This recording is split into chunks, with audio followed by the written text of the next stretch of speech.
Pelé is a name recognised all over the world, not just as a football player, but as a sporting legend. A national hero in his native Brazil, he earned the nickname the King for his amazing exploits on the field. His full name of Edson Arantes Nascimento was shortened to Pelé during his school days, when he kept mispronouncing the name of his favourite player, Pelé. During his career, he made 666 club appearances and played for the Brazilian national team from 1957 to 1971, a total of 92 times. Pelé was born on the 23rd of October 1940 in Três Corações in Brazil, a city of around 70,000 people in the south of Minas Gerais, Brazil's fourth largest state.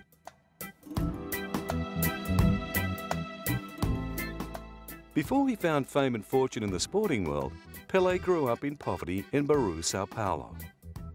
As a youngster, he served in tea shops to earn extra money, but before long, the whole world would know him by the nickname he'd hated at school. I fight in college with the kids because, no, my name is Edson, they call me Pelé. I got 2 days suspended in the school. Then everybody in the school, all the kids started to call me Pelé. I hate that time. Today I love, of course. Now I love because, I don't know, God gave to me short name, easy to pronounce it, any language you can remember, Pelé. Pelé's talent was recognised early on by manager Waldemir de Brito, who took him to Santos Football Club for a tryout and told directors he would be the greatest football player in the world.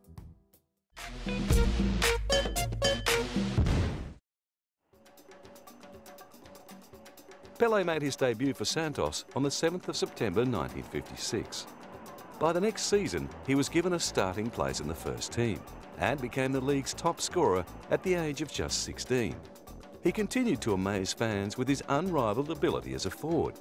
His most prolific goal-scoring season at club level was in 1958, when he racked up a tally of 66 goals.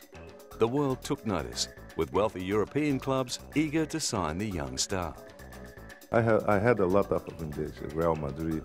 I also had that time I was invited to be, shareholder from the Fiat, to come to play in Italy. And then that time I didn't understand well the business situation. I said, no. I told to Mr. Agnelli, no, I'm gonna stay in Santos. I didn't want to come. Along with other stars like Pepe, Zito and Coutinho, Pelé was part of a formidable team. Santos would win Brazil's top-flight league, the Campeonato Paulista, 10 times during Pelé's time at the club. In 1969, he achieved the amazing feat of scoring his 1,000th career goal. He dedicated it to the poor children of Brazil. So strong was Santos during Pelé's tenure that they also won the newly created Copa Libertadores, the South American Club Championship, as well as the Intercontinental Cup in both 1962 and 1963. Pelé was named top scorer of the Campeonato Paulista a total of 11 times and held the title for 9 years straight, from 1957 to 1965. During his career at Santos, he scored 589 goals from 605 appearances over 19 seasons at the club. By 1974, the time came for Pelé to hang up his boots at Santos. After almost 2 decades of thrilling the crowds across the globe, it looked like the career of a footballing legend was at an end. However, the following year he came out of retirement to play for the New York Cosmos in the North American Soccer League. He was motivated by the chance for himself and his family to learn English. No doubt the prospect of a healthy paycheck also sweetened the deal. That time I have opportunity to learn English, to give opportunity to my family, my sons, my daughter to study English. Then I moved to the United States because of those proposals, but not only because Cosmo paid me a little bit more than Santos. Pelé's transfer to the Cosmos immediately sparked interest in the sport in the United States. Though well past his prime, he was the league's star attraction. In 1977, he ended his career with an exhibition match between the Cosmos and Santos, in which he played one half for each side. He was happy to retire in good shape. you know, I feel very, very, very sorry because I love soccer. And it's like a part of my life I lost. But it's very important when you stop in good shape, when you can't stop in good shape. Of course, I'm gonna miss a lot. I'm gonna be around, I'm gonna stay in a nice state. I asked to the coach if I can practice with the teammates sometimes.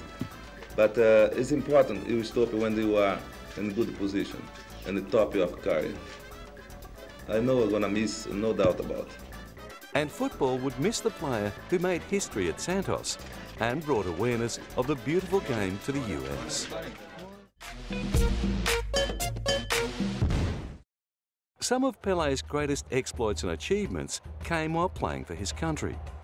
During his first international match in 1957, he scored Brazil's only goal in a 2-1 defeat against Argentina. Aged just 16 and 9 months, he became the youngest player to score in international football. He played his first World Cup a few months later. My first World Cup, I was 17 years old, it was a beautiful history because 8 years before, Brazil lost for Uruguay, the World Cup in the 50s. And my father was crying, with a lot of Brazilians there. And then my father used to say, oh, men should be strong, men doesn't cry. Then I saw my father cry when Brazil lost the game. Then I told him, Father, no, don't worry, I'm gonna win one World Cup for you, don't worry. I was 9 to 10 years old. Then 8 years late, I was in Sweden with Brazil with 17 years old. Brazil won the World Cup. That's a gift for God because I don't know why I said I promised to my father. Pelé's international career would prove even more impressive than his club record. He epitomised the unique so-called samba style of Brazilian football. He was lithe and agile. He had great balance and speed and amazing ball control. He appeared to have the ball on a string whenever he played. At the time of the 1958 FIFA World Cup, Pelé was the youngest player at the tournament, and at the time, the youngest player ever to play in a World Cup. In the final, the first of his 2 goals was selected as one of the best goals in the history of the World Cup. Brazil easily won the final, and Pelé had fulfilled his promise to his father. He injured himself early in the 1962 World Cup and was unavailable for the rest of the tournament. Although Brazil won the cup again, Pelé missed out on receiving a medal. After failing in 1966, Pelé lined up for Brazil again at the 1970 World Cup. They prevailed 1-0 in a spectacular game against England, before eventually beating Italy in the final and giving Pelé his 2nd World Cup medal. His 3rd medal came in 2007, when FIFA retrospectively awarded him the record honour to acknowledge his participation in Brazil's victorious 1962 campaign. But back in 1970, his World Cup career was coming to an end. I think one should know when to give up. I've been in the Brazilian team for a very long time. I've just turned 30, and I would never make the World Cup in Munich in 1972.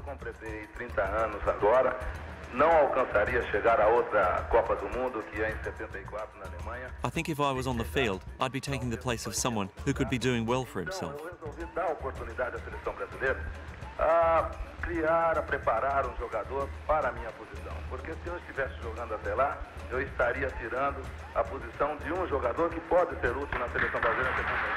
Pelé's international career lasted 15 seasons, spawning 77 goals from 92 appearances. With Pelé on the field, the Brazilian team racked up an incredible record of 67 wins, with just 14 draws and 11 losses. They also took out 3 World Cups.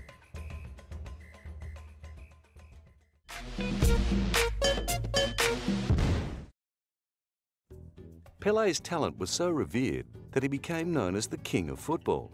But what Pelé achieved on the field, he has rivaled with his off-field activities. As well as taking on ambassadorial work since retiring from the game, He has also stayed closely involved with sport in various capacities. Away from the game, one of Pelé's major priorities has been his family. On the 21st of February 1966, he married Rosemarie dos Reis Colby, with whom he has 3 children: Kelly Cristina, born in 1967, Edson, also known as Edinho, born in 1970, and Jennifer, born in 1978. They divorced in 1978, and Pelé went on to marry psychologist and gospel singer Asiria Lemos Siexis in April 1994. With the help of fertility treatments, Asiria gave birth to twins Joshua and Celeste in September 1996. To this day, Pelé remains devoted to the game that made him a superstar and willingly lends his legendary profile to promote good causes, such as the Great Ormond Street Hospital, Harlem Youth Soccer, The Littlest Lamb, and 46664. I try to make the people happy because I know everybody is the same in life, you know? Then I love the people love me. Since retiring from football, Pelé has also tried his hand at acting. He has made over 40 appearances as himself on numerous TV shows, films and documentaries. He has also acted in films like 1981's Escape to Victory, a movie about Allied prisoners of war. He also appeared in Hot Shot and A Minor Miracle, as well as many Brazilian productions. Most of his roles have involved showing off his impressive talents on the football field. His ease in front of the cameras has also made him a popular choice for documentary makers, looking for an expert opinion on all things football related. Pelé's film and television roles have not only served to boost his celebrity profile, but of course, he will always be best known for his ability as a footballer. 2004 saw the release of Pelé Eterno, a documentary charting the making and maintaining of a legend. My film, you know, I am very, very glad, and I thanks all the crew, all the team who work on that, because it was 5 years to put all together. I have a proof for the youngs, for the new generation. Then my grandsons, when they grow, if they want to see something about my life, I have the tape to show them, the goals, everything. This the reason I call the Bible of Pelé. Strangely enough, there have been no other documentaries on Pelé. It's a film who everyone can see, you know, because it's a film for sport, for the family. You have emotion, you know, you have a lot of material to produce a film. And I don't know why until now they don't discover that. But now, for example, my life, I am very proud to be here in Cannes because this is to talk about my life. It is a film about my life. The film brought him a new generation of fans. From the start of his playing days, Pelé has battled with myopia. Although it didn't impede his career, it became a concern later in life. Pelé did not have any trauma. A trauma, a blow to the head, could cause a retinal detachment. But he has a history of being myopic, and myopics have a higher tendency to have retinal lesions. The worsening of his condition eventually led him to being confined to a wheelchair. The degree of myopia is the same in both eyes, and I can say he was a genius to have played the way he played with the degree of myopia he had. Pelé's life post-retirement has been almost as eventful as his playing career, but the king appears to take it all in his stride.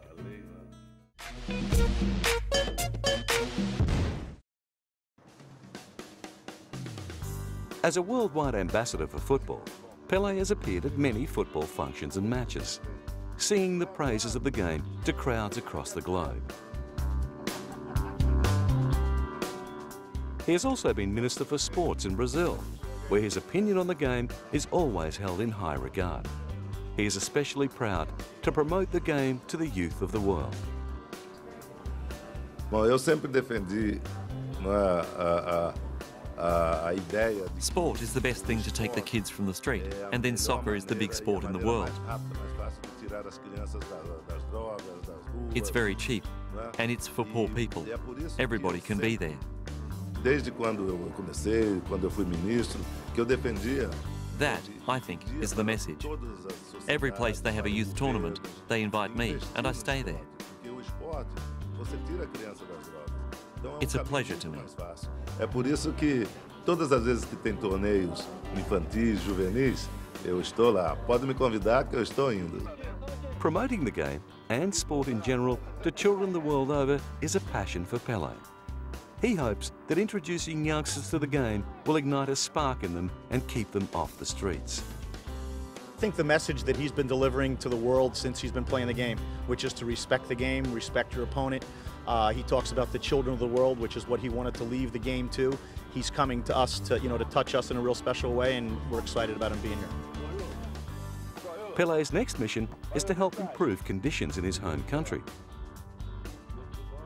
Coming from a poor family himself, he believes the support for young kids in Brazil is not what it should be, and aims to encourage the young kids to fulfill their dreams. I want to do the best for the sport in Brazil. My brother, they tease me, my brother, my friend, they say, oh, you are a king before, now you are a minister, no, you go back. Because I think it's a time to do something.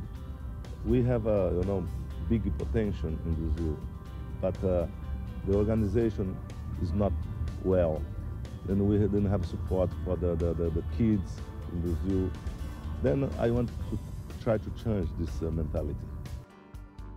The only sports event that rivals the World Cup is the Olympics, and Pelé was one of his country's ambassadors in Rio de Janeiro's bid to host the 2016 Olympics. He travelled to Beijing Olympics in 2008 in an attempt to drum up support for the bid. For my Brazilian friends, this is a very big responsibility for me to represent Brazil here to help bring the 2016 Olympics. This is not just for Rio de Janeiro, but for all of South America. I hope we'll win this bid. We're moving forward. I'm so happy that I'm getting the same respect from people as before, even many years after I retired. Thank you. In late 2009, the International Olympic Committee announced that Rio's bid for the 2016 Summer Olympics from the 5th to the 21st of August had been successful. It marked the first time that South America had ever been chosen for the job, and the news was received with great jubilation by the host country. I think it was a time, because first of all, because when was applied some time ago, I think Brazil was not prepared. And Brazil now is prepared. It's one of the 8 economy in the world. And then the other thing is, after you have a lot of Olympic games in the United States, in Europe and in Central America, I think there are a moment to have the Olympic game in South America. And then Brazil are prepared for that, and Rio de Janeiro is in good time to prepare for that, no doubt. The Olympics will further Pelé's campaign to introduce kids in Brazil to sport. In the meantime, he will no doubt continue to plough his energy into the many great causes he supports.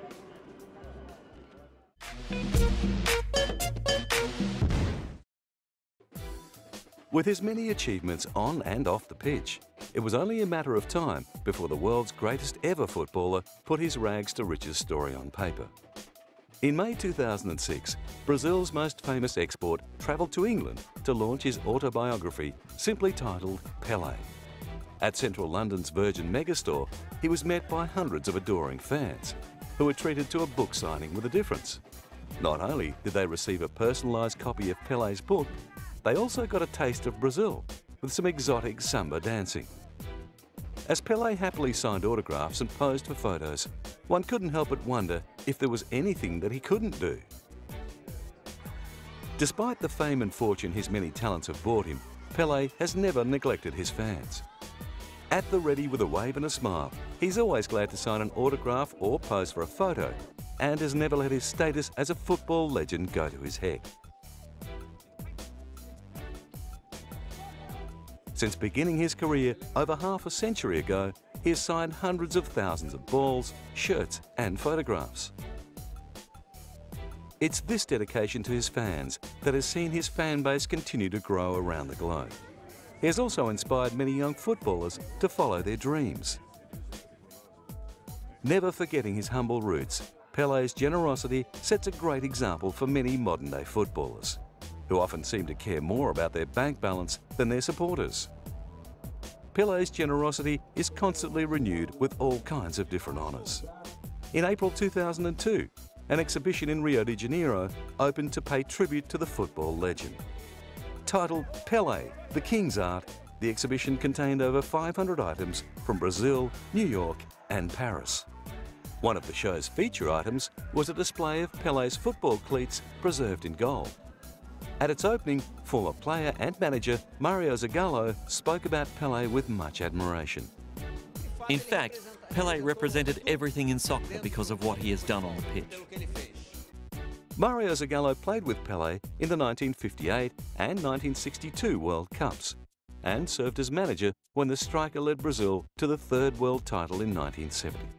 As he walked through the exhibition, Mario would have noticed many magazines about Pelé, as well as all the different examples of Pelé-inspired artwork. The exhibition also included a shoeshine box made from fish skeletons, a symbol of Pelé's poor beginnings. I think that from the shoeshine box to now, God gave me this opportunity to be an example for children. From there, we can be a Pelé, or we will have many Pelés, if it's God's will here in Brazil. Roberto Amaral, who helped produce the exhibition, believes Pelé embodies the essence of the Brazilian people. The organisers of the exhibition were hoping to take Pelé, the King's Art, all over Brazil. An exhibition in his honour is just one of the many tributes that Pelé has received over his incredible career. Others include being named Athlete of the Century in 1981 and 1999, as well as the FIFA Player of the Century in 2000. In March 2004, as part of FIFA's centennial commemorations, football's governing body staged the FIFA 100, which recognised the greatest 125 living footballers, as picked by Pelé. To be honoured by someone like him is even more special, and I think when you're talking about the list, it's and he didn't put it in sequence, so he's a special man as well. Held at London's Natural History Museum, footballers from all over the world attended. Fans were treated to an incredible gathering of past and present legends of the game. They included Franz Beckenbauer, Robert Perez, Patrick Vieira, Dennis Bergkamp, fellow Brazilians Ronaldinho and Cafu, Giancarlo Vialli, and Japan's favourite son, Hidetoshi Nakata. Pelé explained he had some help in choosing the FIFA 100. But I think with the support of some friends of mine, some coach giving me some advice, then we hit the point who I feel comfortable. I did my best. The FIFA 100 wasn't restricted to just male footballers. Pelé also included Michelle Ackers and Mia Hamm, who have been at the forefront of developing the women's game. With 3 World Cups, 600 club goals and 77 international goals to his name, Pelé is without doubt Brazil's greatest ever footballer, and perhaps the best the world has ever seen.